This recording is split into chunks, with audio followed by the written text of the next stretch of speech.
ज्ञानेश्वर माऊलींच्या पालखीचं सातारा जिल्ह्यात भक्तिमय वातावरणात जंगी स्वागत। माऊलींच्या पादुकांना नीरा नदीत शाही स्नान। पालखीच्या स्वागताला सातारा जिल्ह्यातील चारही मंत्र्यांची प्रमुख उपस्थिती। संतश्रेष्ठ श्री ज्ञानेश्वर माऊलींच्या पालखीचं आज टाळ मृदुंगांच्या गजरात आणि हरिनामाच्या जयघोषात मोठ्या आनंदाच्या वातावरणात सातारा जिल्ह्यात स्वागत करण्यात आलं। यावेळी सातारा जिल्ह्याच्या विषयावर असलेल्या नीरा नदीमध्ये माऊलींच्या पादुकांना शाही स्नान घालण्यात आलं।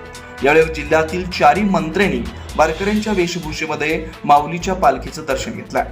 फडफडणाऱ्या भगव्या पताका, टाळ मृदुंगांचा गजर आणि हरिभजनात तल्लीन होऊन संतश्रेष्ठ श्री ज्ञानेश्वर माऊलींचा पालखी सोहळा भर पावसात भक्तिरसात चुंबन न्हावून निघाला। संतश्रेष्ठ श्री ज्ञानेश्वर माऊलींच्या पालखीचं सातारा जिल्ह्यात आगमन होताच जिल्ह्याच्या वतीनं पालकमंत्री शंभूराज देसाई, सार्वजनिक बांधकाम मंत्री श्रीमंत छत्रपती शिवेंद्रसिंह राजे भोसले, ग्रामविकास व पंचायत राज मंत्री जयकुमार गोरे, मदत व पुनर्वसन मंत्री मकरंद पाटील, जिल्हाधिकारी संतोष पाटील, पोलीस अधीक्षक निखिल पिंगळे यांनी पुष्पार्पण करून स्वागत केलं। पालखी सोहळ्यातील वारकऱ्यांना सुखसुविधा पोहोचवत यासाठी सातारा जिल्हा प्रशासनानं ठिकठिकाणी पिण्याच्या पाण्याचे टँकर, आरोग्य सेवा उपलब्ध करून दिल्या। तसेच जागोजागी स्वच्छतागृहांची व्यवस्था करण्यात आली। वारकऱ्यांच्या सुरक्षेसाठी चोख पोलीस बंदोबस्त ठेवण्यात आला।